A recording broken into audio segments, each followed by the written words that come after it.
The truth came like lightning across the galaxy when cyber warfare specialist Tae-ho Shin broke through the Federation's quantum communication network. Sitting in his hidden base on Europa, surrounded by computers that existed in 17 dimensions, at once he worked for 72 hours straight to crack codes that had protected Federation secrets for 50,000 years. When the breakthrough came, it was bigger than anyone had imagined. "I'm in," he whispered to his exhausted team. "I have access to everything: historical records, government communications, military plans, all of it." What Tae-ho found in the Federation's deepest files changed everything. The elder species had not just been controlling younger civilizations for thousands of years. They had been deliberately causing wars, famines, and disasters to keep other species weak and dependent. The hydral ocean plague that killed millions, caused by Federation bioweapons, the Rockkin asteroid impacts that destroyed their colonies, guided by Federation gravity manipulators, the Veltari crystal shortage that crashed their economy, created by Federation mining operations that stole their resources. Every tragedy, every disaster, every war, Tae-ho said as he compiled the evidence, they either caused it directly or made sure it happened at the right time to serve their purposes. But the worst discovery was yet to come. Deep in the classified files was a document called the Final Protocol. It detailed the Federation's plan to systematically exterminate any species that showed signs of becoming too independent or too powerful. Humanity was not the first species to be marked for extinction. Over the millennia, dozens of promising civilizations had been quietly destroyed when they became threats to the elder race's power. The Federation had perfected the art of genocide while maintaining their image as peaceful guardians of galactic civilization. "We have to show this to everyone," Tae-ho's assistant, Dr. Mi-young Choi, said as she read the horrifying documents. "The whole galaxy needs to know what these monsters have been doing, not just show them," Tae-ho replied grimly. "Broadcast it everywhere at once. Make it impossible for the Federation to suppress or deny."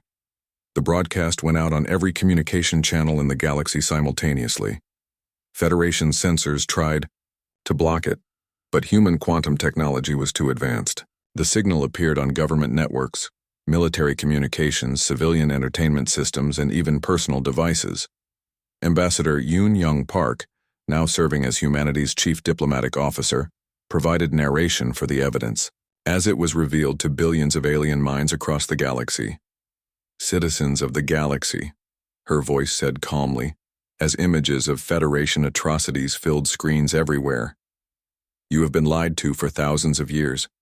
The Federation is not your protector, it is your prison warden." The reaction was immediate and explosive.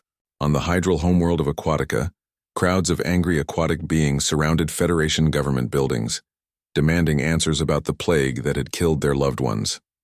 On Rockin Prime, stone-bodied miners threw their Federation overseers into the volcanic pits where so many of their people had died. Even loyal Federation species were horrified by the revelations. The crystalline Veltari had prided themselves on being partners in galactic governance, only to discover they were just better treated slaves. Within hours of the broadcast, rebellions erupted across Federation space. Communication networks crashed, as angry citizens overwhelmed government channels with demands for answers. Military units began refusing orders as soldiers learned that their own commanders had been complicit in genocide. The Federation's leadership gathered in emergency session on Centris Prime, watched their empire crumble in real time. 50,000 years of careful work, hissed Elder Vexthul of the Ancient Collective, destroyed by these primitive apes with their chaos technology. "The humans must be eliminated immediately," demanded War Master Gixthul, his reptilian form trembling with rage.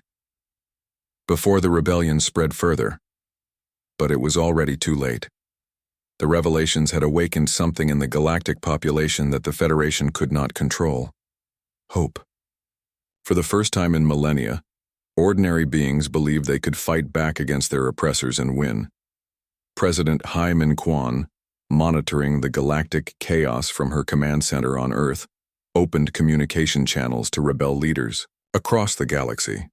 Her message was simple and powerful. "The Federation calls us dangerous," she said. "They are right. We are dangerous to tyrants, dangerous to oppression, dangerous to anyone who would cage the stars themselves. Join us, and help us build a galaxy where freedom is not a crime." The response was overwhelming. Hundreds of species, from the smallest asteroid miners to entire planetary governments, declared their independence from Federation rule and requested human assistance. Grand Admiral Yonsu Bayek, who had spent 3 years building humanity's secret fleets, finally revealed the true extent of human military preparation. Ghost ships appeared in dozens of systems simultaneously, not to attack, but to deliver supplies and weapons to rebel forces. "We come not as conquerors, but as liberators," Admiral Yeonsu announced as her fleets took position around strategic Federation strongholds. "Any Federation forces that surrender peacefully will be treated with honor. Those who continue to support genocide will face the consequences."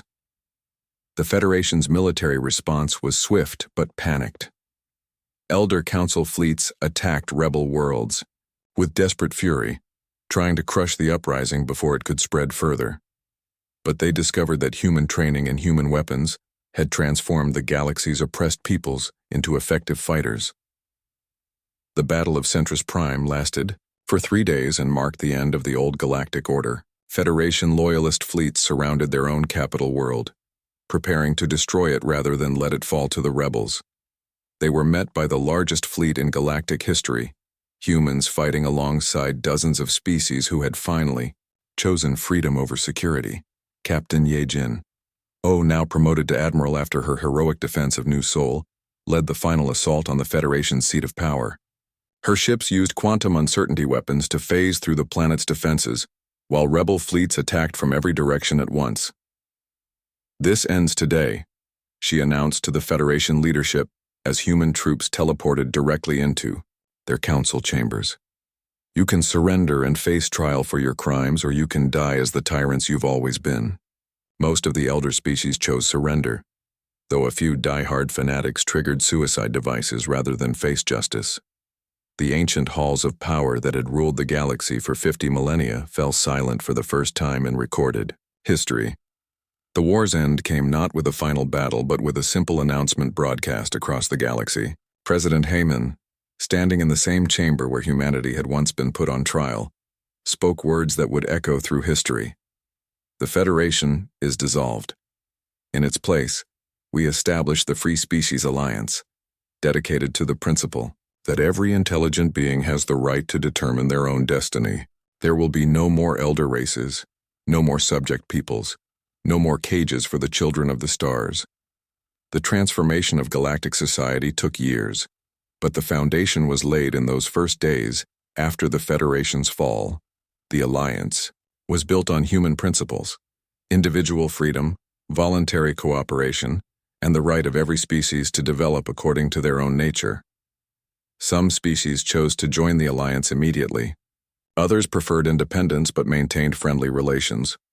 A few, mostly the elder races who had lost their privileged positions, retreated to isolated worlds where they could dream of their lost empire. Captain Dae-ho Kim, now an old man, of 85, stood once again in the Great Hall of New Geneva Station. But this time the chamber was filled with representatives who had come to participate in galactic government, not to judge troublesome species. His granddaughter, Lieutenant Min-jung Kim, now a captain herself, joined him at the viewing port, where they could see ships from hundreds of species docking peacefully together. "Do you ever regret how it all turned out?" she asked. Dae-ho smiled, watching a human transport ship dock next to a hydro water vessel, while a rock and mining ship waited patiently in line behind them. "The Federation exiled us because they said we were too dangerous for civilized society," he replied. "They were right about one thing. We were dangerous, but dangerous to whom? To beings who wanted to live in peace and trade freely, or to those who built their power on the suffering of others?" He turned to look at his granddaughter, and in his eyes she saw the same determination that had carried humanity through its darkest hours. "They wanted to know what humans looked like when we were truly free," he continued. "Now the whole galaxy knows. We look like the people who tear down cages and build bridges instead." In the distance, the lights of the Free Species Alliance fleet moved through space like a constellation of hope. Each ship carried beings who had once lived under the Federation's thumb, now free to explore the stars and build the future they chose. The galaxy had exiled humanity for being too wild, too free, too dangerous to control. In the end, that wildness had given the galaxy something it had not known for 50,000 years: genuine freedom. The stars belonged to everyone now, and no one would ever cage them again. The attack on Vega Prime came without warning on a quiet Tuesday morning when the Federation's largest shipyard was humming with peaceful activity. Workers from a dozen species moved between the massive construction frames where new battleships took shape, completely unaware that death was watching them from empty space. Admiral Ji-Hoon Lee stood on the bridge of the human flagship Defiance, his face calm as he watched the final preparations. Around him, the largest fleet humanity had ever assembled hung invisible in quantum uncertainty, waiting for his order. "All ghost ships report ready," announced his communications officer, Lieutenant Commander Sora Kim. "Entropy weapons charged and targeted," added Weapons Officer Tae-Jin Park. Ji-Hoon nodded and opened a channel to the entire human fleet. 200 ships hung in space around him, each one crewed by men and women who had spent 3 years preparing for this moment. "Today we announced to the galaxy that humanity has returned," he said simply. "Remember, we target military assets only. No civilian casualties, no unnecessary destruction. We are not here to become monsters. We are here to show the universe that monsters can be stopped." The battle lasted exactly 18 minutes. Human ships appeared from nowhere, their entropy weapons tearing through Federation shields as if they were made of paper. The massive shipyard that had taken 50 years to build was reduced to scrap metal and drifting debris. But Ji-Hoon's fleet didn't stop there. They captured 3 of the Federation's newest battleships intact, using quantum teleportation technology to beam out their crews and take control of the vessels. Within an hour, human engineers were studying alien technology that had been kept secret for centuries. The Federation's response was swift and desperate. War Master Gixthal of the Saurian Empire, the Federation's most experienced military leader, was given command of the largest fleet in galactic history. Over 10,000 ships from dozens of species were gathered to hunt down and destroy the human raiders. But when Gixthal arrived at Vega Prime, he found only empty space and floating wreckage. The human fleet had vanished as suddenly as it had appeared, leaving no trace of where they had gone or how they had escaped. "Impossible," Gixthal hissed through his scaled lips. "No fleet can move that fast. No technology can hide that many ships." His intelligence officers had no answers. According to every sensor reading, the human ships had simply ceased to exist. It was as if they had been erased from reality itself. While Gixthal searched empty space for an enemy that was no longer there, Fleet Commander Soo-Jin Kang was leading the second wave of humanity's return. Her task force struck 17 different systems in a single day, hitting Federation military bases and supply depots with surgical precision. Each attack followed the same pattern. Human ships would appear without warning, destroy their targets with impossible weapons, and vanish before help could arrive. No Federation ship ever got close enough to fight back. No human ship was ever detected before it chose to attack. "It's like fighting ghosts," reported one Kethnari captain whose base had been destroyed while he watched helplessly from orbit. "They come from nowhere and return to nowhere. How do you fight an enemy you cannot find?" The Federation's military leaders gathered in emergency session on the capital world of Centris Prime. The Great Council chamber was filled with angry voices speaking in dozens of languages as species blamed each other for the disasters.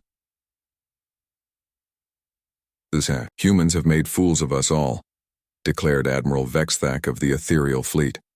"Our intelligence said they were trapped in their home system. Our sensors said no ships could escape. Our experts said human technology was inferior. All our intelligence was wrong," admitted General Zixmar of the insectoid hives. "These are not the same humans we exiled 3 years ago. They have become something new." War Master Gixthal, still smarting from his failure at Vega Prime, pounded his fist on the council table. "Then we adapt. We change our tactics. We hunt. them down and destroy them before they can strike again. But adapting was easier said than done. The Federation military had been built to fight predictable enemies who followed galactic rules of warfare. Human tactics made no sense to alien minds. Human technology seemed to break the laws of physics. Human strategies appeared to be based on controlled chaos rather than careful planning. Dr. Changmin's son, watching from his hidden laboratory on Earth, smiled as he read intercepted Federation communications. His psychological warfare programs were working better than he had hoped. "They're starting to panic," he reported to Admiral Sujin Park. "Their military commanders can't understand how we think, so they can't predict what we'll do next." "Good," Sujin replied. "Fear makes people make mistakes. And the Federation has been making mistakes for 3 years now." The biggest mistake had been underestimating Captain Ye Jin-O and her defense of the human colony New Seoul. When Federation intelligence finally located a human settlement, they sent a massive fleet to destroy it as an example to other rebels. New Seoul was a mining colony on a barren moon, home to 50,000 humans who had refused to evacuate during the original exile. Ye Jin commanded its small defense force, 12 ships against a Federation armada of over 300 vessels. The odds were impossible, but Ye Jin had spent 3 years studying the new human way of war. She didn't try to fight the Federation fleet directly. Instead, she used the moon's gravity well and asteroid field to create a maze of obstacles that larger ships couldn't navigate. "They think like a formation," she told her captains as the enemy fleet approached. "We think like individuals. Use that." The battle that followed would be studied in military academies for generations. Ye Jin's ships moved through the asteroid field like dancers, appearing and disappearing among the rocks while striking at the Federation fleet with quantum uncertainty weapons. The aliens tried to use their numerical advantage, but their own size worked against them in the cramped space around the moon. Large battleships collided with asteroids while trying to target smaller human vessels. Coordinated formations broke apart as ships tried to avoid debris and friendly fire. After 6 hours of fighting, the Federation fleet was forced to retreat. They had lost over 100 ships while destroying only 2 human vessels. News of the victory spread across the galaxy like wildfire, inspiring rebellions on dozens of worlds. But the most important result of New Seoul was psychological. For 3 years, the Federation had told itself that humans were just advanced barbarians with lucky technology. The defense of New Seoul proved that humans had become something far more dangerous. They had learned to weaponize their own unpredictability. Tactical coordinator In-Soo Kim, who had helped plan the colony's defense, explained it in his report. To Earth Command. "Other species fight to avoid losing. We fight to win. They try to minimize risk. We accept risk as the price of victory. They want to control every variable. We use chaos as a weapon." The Federation's response to New Seoul was to declare total war on humanity. Every human found outside the Sol system would be killed on sight. Any species that helped humans would face immediate retaliation. The elder races were prepared to turn the galaxy into a wasteland rather than lose their control. But it was too late for such measures. 3 years of human sabotage and support for rebel movements had created a network of resistance that stretched across Federation space. When the order came to kill all humans, dozens of species refused to obey. The Hydrals publicly announced that they would grant sanctuary to any human who reached their worlds. The Rockan declared their independence and invited human engineers to help them build their own fleets. Even some Kethnari colonies rebelled against their government's orders. President Hai-Min Kwan, receiving reports of the spreading chaos from her command center deep beneath the Swiss Alps, realized that humanity had achieved something unprecedented in galactic history. "We've done more than survive," she told her cabinet. "We've started a revolution." Admiral Daeho, now in his 70s but still sharp as a blade, nodded in agreement. The Federation kept the peace by making everyone afraid of each other. Now, they're all afraid of the Federation instead. "What's our next move?" asked Admiral Sujin. Daeho smiled, and it was the smile of a predator that had cornered its prey. "Now we show the galaxy what humans can really do when we stop holding back." The war that had begun with the exile of humanity was about to enter its final phase. The Federation had wanted to remove a problem species from their perfect order. Instead, they had created an enemy that fought like no one else in the galaxy. Soon they would learn that some enemies are more dangerous when you make them desperate. And humanity, after 3 years of exile and preparation, was about to show the galaxy just how dangerous desperate humans could be. The reckoning had come at last. Commander Miran Kim floated in the command chair of her stealth ship, watching stars that no human had seen for 2 years. The ship itself was invisible to every sensor the Federation used, existing in a state of quantum uncertainty that made it impossible to detect. Around her, 12 other ghost ships hung in empty space like deadly shadows. "Target confirmed," whispered her navigator, Lieutenant Seo Jun Park. "Federation supply convoy, 3 cargo ships and 2 escorts." Miran studied the holographic display. The alien ships moved slowly through space, completely unaware that 13 human vessels watched their every move. It was the 5th convoy her fleet had found this month, carrying weapons and supplies to Federation bases near human space. "Remember the rules," Miran said to her captains through the quantum communication system. "No survivors, no evidence, no traces. Make it look like an accident." The attack lasted exactly 90 seconds. Human ships appeared from nowhere, struck like lightning, and vanished before the escort vessels could even raise their shields. To any investigation, it would look like the convoy had suffered catastrophic engine failure in all 5 ships at the same time. It was impossible, but impossible things had been happening a lot lately in Federation space. 3 star systems away, Intelligence Officer Woo Jin Park was discovering just how much damage 2 years of exile had done to the galaxy's stability. He sat in a hidden base built inside a hollow asteroid, reading reports from across Federation territory. The news was worse than anyone had expected. Without human protection, dozens of younger species had fallen victim to exploitation by the older, more powerful races. The aquatic hydrils were being forced to give up their ocean worlds to make room for Kethnari mining operations. The silicon-based Rakan found their homeworlds stripped of valuable minerals, while they were powerless to stop it. "The Federation is falling apart," Wu Jin reported to his superiors on Earth. "They kept the peace by making humans the common enemy. Now that we're gone, they're turning on each other." But the most interesting information came from deep within Federation government files that had been stolen by human agents. The Elder Council was not just concerned about minor rebellions. They were terrified that other species might follow humanity's example and fight for their freedom. "They're planning something called the Final Solution," Wu Jin continued in his report. "I don't have all the details, but it involves permanently eliminating the human threat." The report reached Earth just as sabotage specialist Kyung-ho Nam was planning his next mission. For 6 months he had been leading teams that made Federation operations mysteriously fail across dozens of systems. Supply lines broke down, communication networks crashed, mining equipment malfunctioned in ways that looked completely natural. "They still don't know it's us," Kyung-ho told his team as they prepared to infiltrate a Federation weapons factory. "They think it's just bad luck and equipment failure." The factory was on a moon orbiting a gas giant, protected by sensors and guard ships, but human stealth technology made it easy to slip past the defenses. Kyung-ho's team landed their Ghost ship in the factory's loading bay without triggering a single alarm. Inside, the team moved like professionals who had done this dozens of times before. They didn't destroy anything or steal anything. Instead, they made tiny changes to the manufacturing equipment.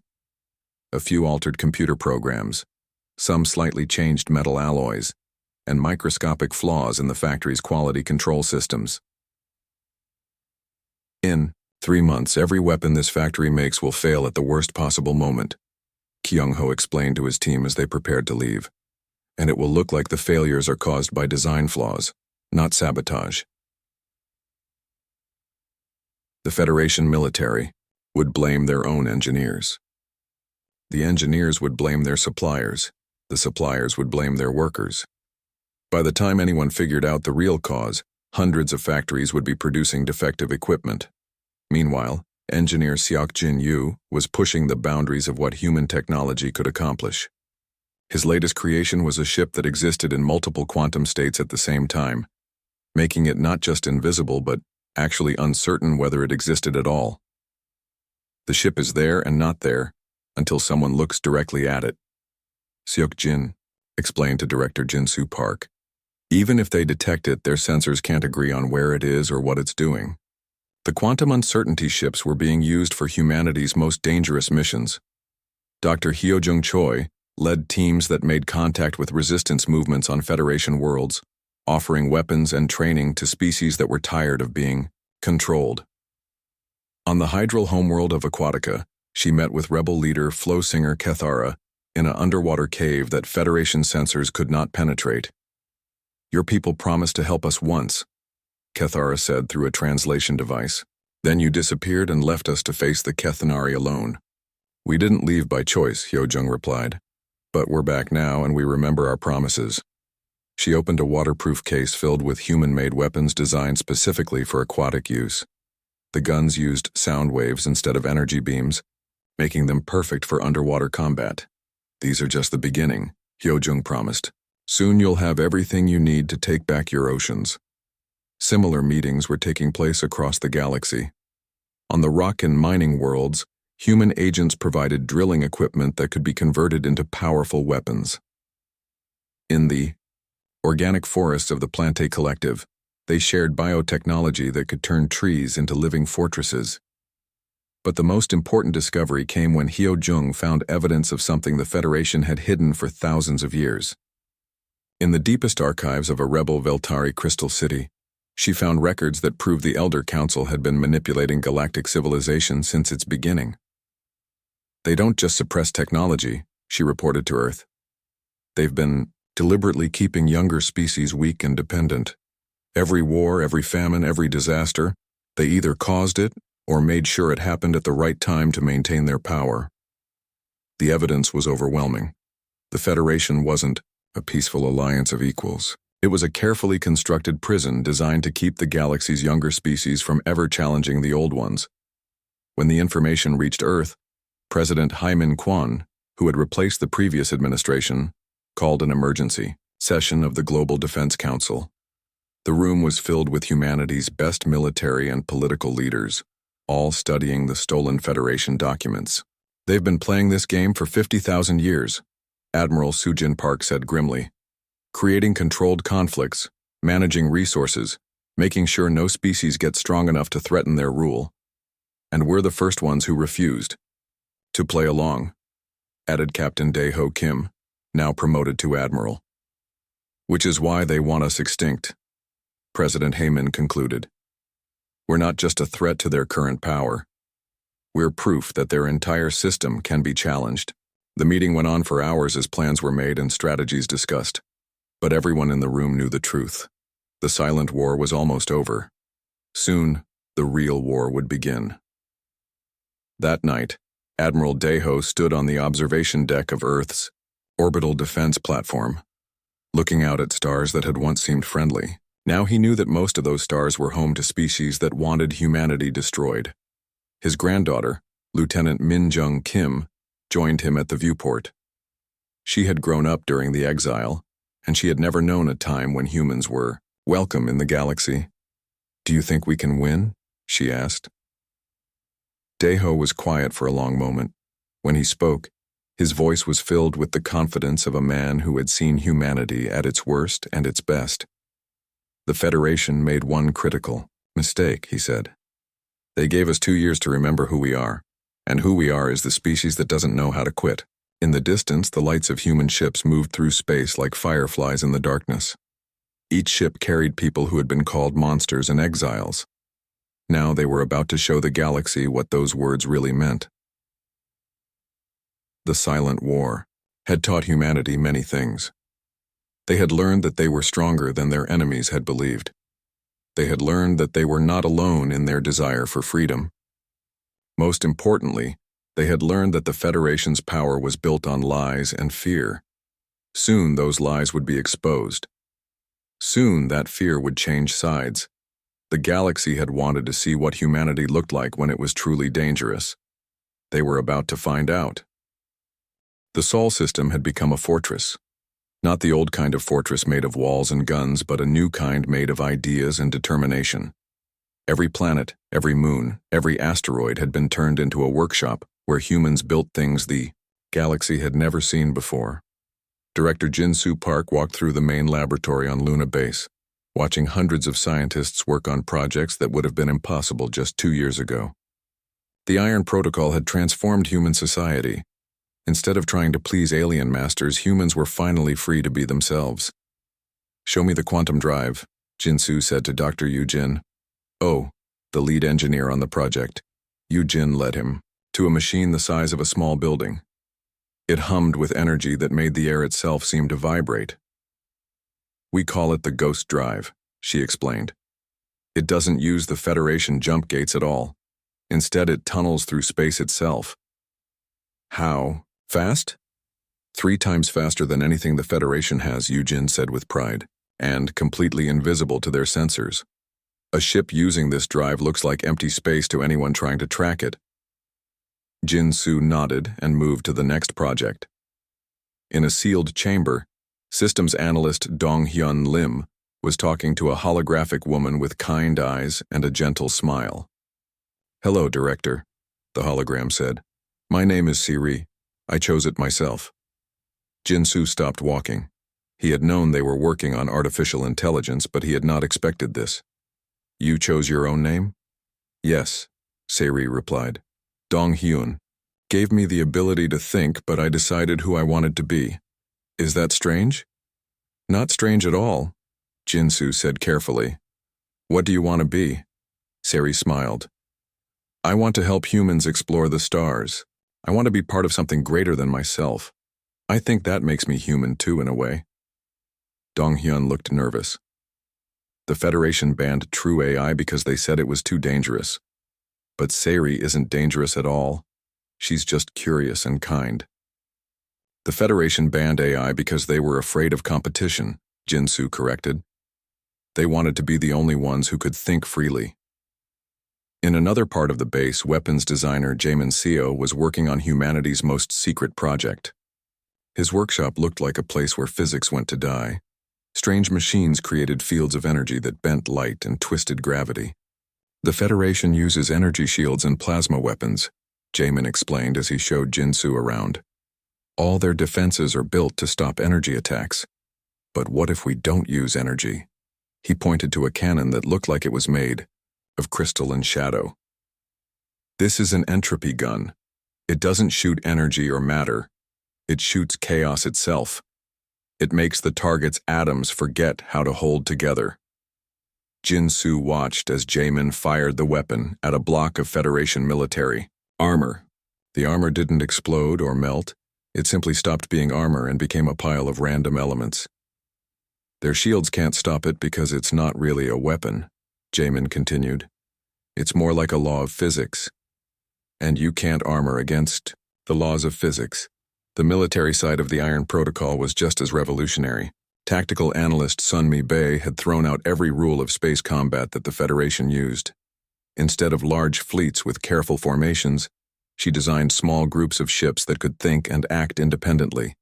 "Other species fight like they're playing chess," Sunmi explained to a room full of ship captains. "They make careful moves and follow predictable patterns. But humans don't play chess in combat. We play jazz." Captain Young-Ho Cha raised his hand. "What does that mean exactly?" "It means we improvise," Sunmi replied. "Each ship captain makes their own decisions based on what they see. No central command, no master plan. Just skilled people doing their best work." The captains looked confused. In Federation military thinking, chaos was the enemy. But Sunmi had studied human military history, and she knew that humans were at their best when they could adapt and improvise. "Think about it," she continued. "If the enemy can predict what you're going to do, they can counter it. But if you don't know what you're going to do until the moment you do it, how can they possibly prepare?" While the military trained for a war nobody wanted to admit was coming, diplomats like Yoon-Hai Lee were trying to prevent it. She spent her days sending messages to Federation worlds, trying to find allies or at least neutral parties. The results were disappointing. Even species that had been friendly to humans before were now afraid to associate with them. The Federation had made it clear that anyone who helped humanity would face consequences. "The Hydrals won't even answer our calls," Yunhai reported to President So-Young Kim. "And they were our closest allies." "Fear is a powerful teacher," the president replied sadly. "The Federation has taught the galaxy to be afraid of us. Now we have to decide if we want to prove them right or wrong." But proving them wrong was getting harder every day. Captain Young-ho's scout ships had discovered something disturbing at the edge of the Sol system. Hidden monitoring stations watched every human ship that left Earth's gravity well. The Federation wasn't just enforcing the exile, they were preparing for something bigger. "They're building a blockade," Young-ho reported to Admiral Sujin Park. "Not to keep us in, but to keep track of everything we do." Sujin studied the data from the scout ships. The monitoring stations were more than just sensors. They were also weapon platforms capable of destroying any human ship that tried to leave the system. "They're not planning to let us live in exile," she realized. "They're planning to destroy us when they think we're weak enough." The discovery changed everything. President So-Young called another emergency meeting, this time including every major leader in the human government. When they saw the evidence, the room fell silent. "How long do we have?" asked Director Jinsu. "Based on the construction rate, maybe 2 years before the blockade is complete," Admiral Sujin replied. "After that, we'll be trapped." Colonel Wansik, who had been arguing for war since the exile began, finally spoke up. "Now do you see? They never intended to let us live. This exile was just a way to isolate us before the slaughter." President So-Young looked around the room at faces filled with anger and determination. The time for hoping had passed. The time for fighting had come. "How long before our new technology is ready for combat?" she asked. "The ghost drives are operational now," reported Dr. Yujin. "The entropy weapons need another 6 months of testing. The new tactics require at least a year of training. Then we have 6 months to prepare for the fight of our lives," the president decided. "From this day forward, every human resource goes toward one goal: survival." The transformation was swift and total. Civilian factories became weapons plants, research stations became military bases, even children learned skills that might help in the coming war. But the most important change was in the hearts of humanity itself. For 2 years they had been refugees, running from a galaxy that hated them. Now they were becoming something else. They were becoming the thing the galaxy had always feared they were: dangerous. Dr. Haiwan Kang, who had started the Iron Protocol, watched the changes with mixed feelings. Part of him was proud of what humanity had accomplished, but part of him wondered if they were becoming the monsters the Federation had claimed they were. His answer came when he watched Seri, the AI, teaching human children about mathematics. She was patient and kind, helping each child learn at their own pace. When one little boy started to cry because he couldn't understand a problem, Seri knelt down and spoke to him gently until he smiled again. "We're not becoming monsters," Heywan realized. "We're becoming ourselves, and maybe that's what they were really afraid of all along." As the second year of exile drew to a close, humanity was no longer the species that had been put on trial at New Geneva Station. They were faster, smarter, and more dangerous than any alien could imagine. But they were also still human, with human hearts and human dreams. Soon the galaxy would learn the difference between those two things. And for the rulers of the Federation, that lesson would come at a price they were not prepared to pay. 6 months had passed since the trial, and the Great Exodus was in full swing. Across dozens of star systems, human colonies that had taken centuries to build were being torn down piece by piece. It was the largest movement of people in galactic history, and it broke hearts every day. Engineer Tae Young-shin stood on the observation deck of Kepler Station and watched the mining ships return home one last time. Below him, the planet Kepler 442b stretched out like a jewel made of brown and gold. His teams had pulled metals from its mountains for 30 years, metals that had built ships and stations across human space. Now alien crews would take over, and humans would never see those mountains again. How much longer? Asked his assistant, a young woman named Hai Jin, who had been born on this world. 3 more weeks to pack the heavy equipment, Tae-young replied. Then we blow the mine shafts so nobody else can use them. Hai Jin nodded sadly. It was the same story everywhere. Humans were not just leaving their colonies. They were making sure nothing useful remained behind. If the galaxy wanted them gone, then the galaxy would not benefit from their work. 3 systems away, Dr. Ji-un-nam was having similar thoughts as she supervised the harvest on New Eden. The agricultural world had fed millions of people across human space, and its genetic seed banks contained plant varieties that could grow anywhere. The Federation had demanded that humans leave all galactic resources behind, but Ji-un had other plans. Load everything, she told her workers. Every seed, every soil sample, every research note. If they want our food, they can grow it themselves. Her teams worked day and night to pack 30 years of agricultural research onto transport ships. Some of it was basic, wheat and corn varieties that could grow in low gravity. But some of it was revolutionary. Plants that could survive in vacuum, trees that could process toxic soil into clean earth, crops that could feed a person for days with a single fruit. The Federation thought they were just expelling troublesome humans. They had no idea they were also losing the most advanced agricultural knowledge in the galaxy. Back on Earth, the arguments were getting louder every day.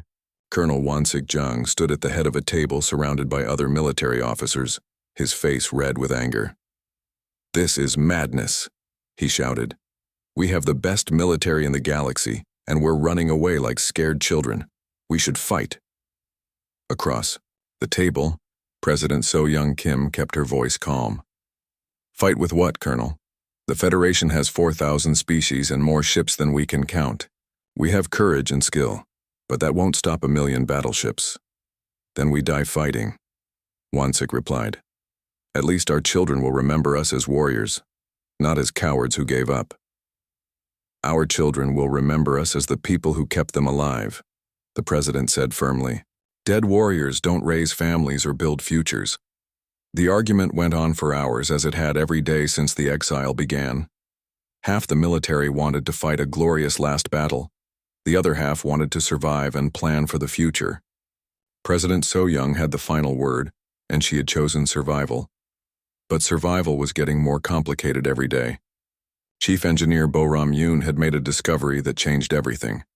She had been shutting down the research station at Wolf 359 when she found files that should not have existed. Hidden deep in the computer systems were records of blocked research projects, sabotaged experiments, and deliberate delays. Bo-ram called Dr. Hae-won Kang, the former human representative to the Federation Science Council. When she showed him the files, his face went white. "I knew some of this," Hae-won admitted. "I suspected more. But seeing it all together like this..." He shook his head. "They've been controlling us from the beginning." The evidence was overwhelming. Every time humans developed something new, the Federation had found ways to slow it down or stop it completely. Faster engines were declared unsafe. Better computers were labeled disruptive to galactic networks. Advanced weapons were banned as too aggressive for civilized use. "Look at this," Bo-ram said, pointing to a file marked Project Prometheus. "We developed quantum tunneling drives 15 years ago. The Federation said the technology was too dangerous and made us destroy all the research. But they didn't destroy it," Hae-won realized. "They kept copies for themselves. More files revealed more theft. Human medical advances, manufacturing, techniques and agricultural methods had all been stolen and given to Federation species. Meanwhile, humans were kept dependent on Federation technology and Federation trade routes. We weren't exiled because we were dangerous," Bo-ram said quietly. "We were exiled because we were getting too smart to control." The discovery spread through the human government like wildfire. President So-young called an emergency meeting of the colony evacuation leaders. When they all saw the evidence, the mood in the room changed from sadness to cold anger. "They played us for fools," said Admiral Sujin Park. "Every treaty we signed, every compromise we made, it was all designed to keep us weak. The question is, what do we do about it?" asked Captain Dae-ho Kim. President So-young looked around the room at faces she had known for years. These were good people, smart people, people who had spent their careers trying to build bridges with alien species. Now they looked like wolves, planning a hunt. "We do what they never expected us to do," she said finally. "We become everything they feared we were." The meeting went late into the night as plans began to form. If the Federation had blocked human technology for decades, then humans would develop new technology in secret. If the Federation wanted them isolated, then humans would use that isolation to become stronger. Dr. Hei-wan became the leader of a new project called Iron Protocol. The name came from an old human saying, "Iron sharpens iron." The idea was simple but dangerous. Instead of trying to fit into galactic civilization, humans would build their own. "We have 1 year before the exile is complete," Hei-wan told his new team. "In that time, we need to become a species the Federation has never seen before." The first step was gathering all human knowledge in one place. Every research station, every university, every military laboratory sent their data to hidden servers on Earth. Decades of blocked research were combined with new ideas and desperate innovation. Teams of scientists worked on quantum drives that could travel faster than anything the Federation used. Engineers designed weapons based on principles the aliens had never studied. Doctors developed medical techniques using purely human biology instead of the mixed galactic standard. But the most important work was being done by psychologists and social scientists. They studied what made humans different from other species, and how those differences could become advantages. "Other species think in groups," explained Dr. Young-Min Lee, a specialist in comparative psychology.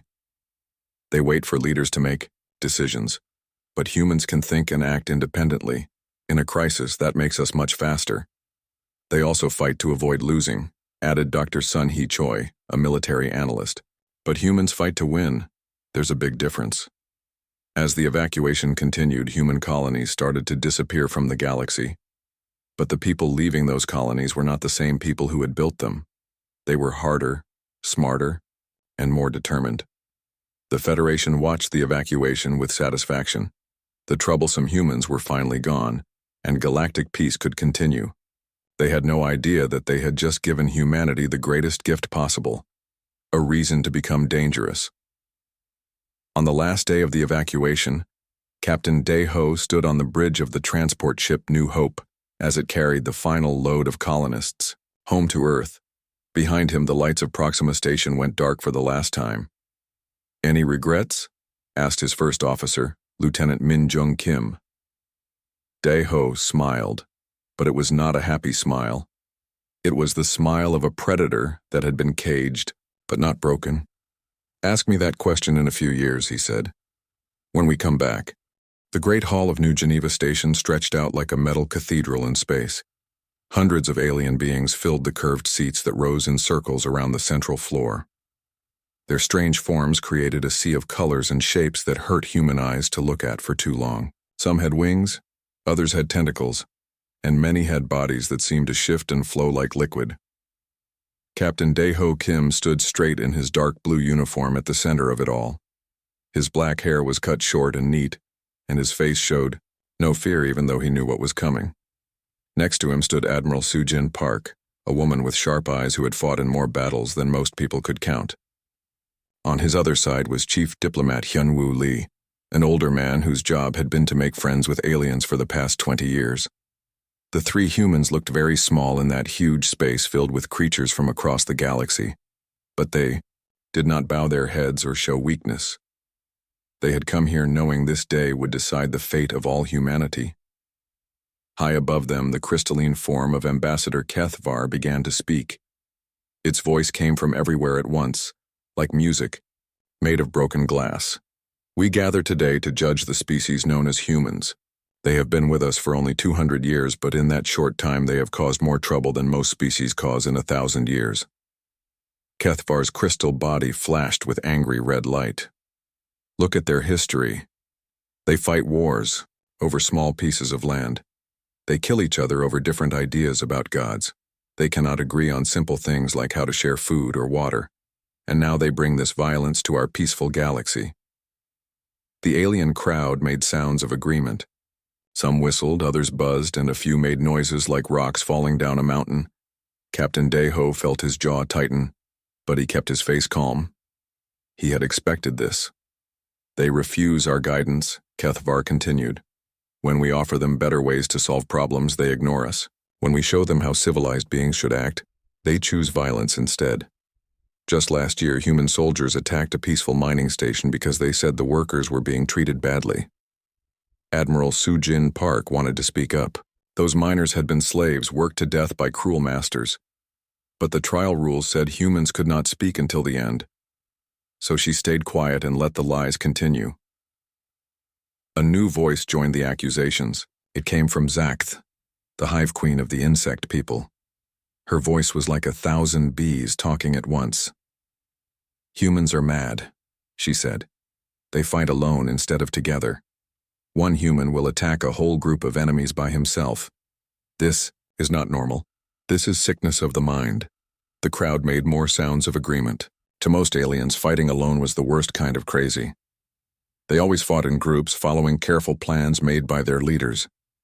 The idea of one person making their own choices in battle scared them.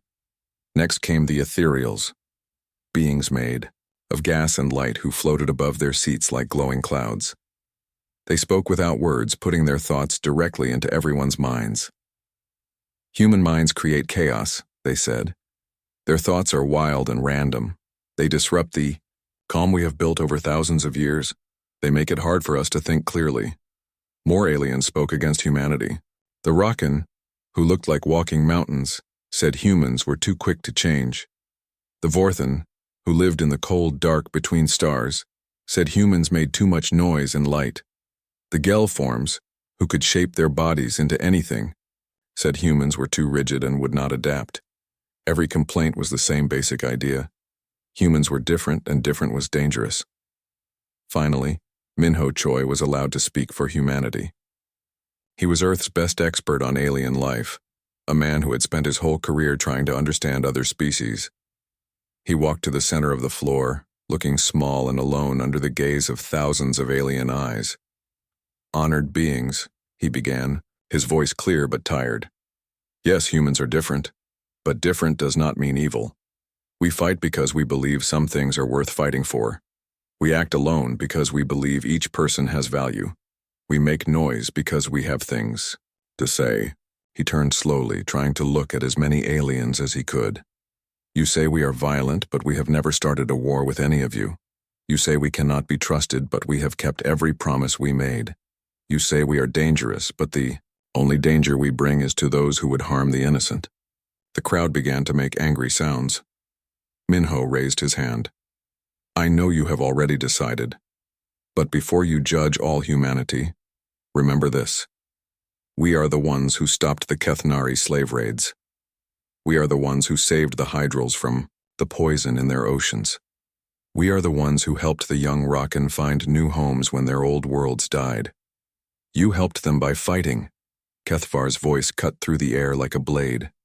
Every problem you solve with violence.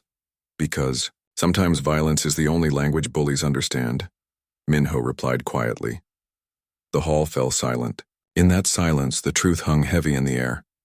Aliens were not upset because humans were violent. They were upset because human violence was effective. For thousands of years, the strong had ruled the weak in the galaxy, and everyone had accepted it as natural law. Humans were the first species to say no and make it stick. The vote came quickly after that. Species after species cast their judgment. The Kethnari, who had built their empire on slave labor, voted to exile humanity. The Vorthak Confederacy, who made money by lending to desperate worlds at terrible rates, voted to exile humanity. The Elder Council, who had ruled the galaxy for 50,000 years without anyone questioning them, voted to exile humanity. In the end, the vote was unanimous. 4,000 species agreed. Humanity was too dangerous to remain in galactic civilization. Kethvar announced the sentence with satisfaction in its crystalline voice. The species known as humans is hereby exiled from all galactic space beyond their home system of Sul. They have one standard year to remove all colonies, stations, and military presence from Federation territory. Any human found outside the Sol system after that time will be considered a hostile invader. Captain Deho stepped forward to receive the sentence. His voice was steady when he spoke. We accept your judgment, but remember this day well. Remember what you chose and why you chose it, because someday you may find that the galaxy needs someone like us. The captain's words sent a chill through the great hall. There was something in his tone that made even the most powerful aliens shift uncomfortably in their seats. It was not a threat exactly, but it was not acceptance either. It was a warning. As the humans prepared to leave, old fears stirred in the minds of the galaxy's rulers. For thousands of years, they had kept the peace by making sure no one species became too strong or too independent. But humans had grown strong anyway. They had refused to be controlled. And now, instead of destroying them, the galaxy was giving them time to become even stronger. Admiral Su-Jin Park walked beside Captain Deho as they left the hall. They will regret this, she said quietly. Yes, Deho agreed. But by the time they realize their mistake, it will be too late to fix it. Behind them, the Great Hall buzzed with celebration. The aliens believed they had solved the human problem. They had no idea they had just created a much bigger one.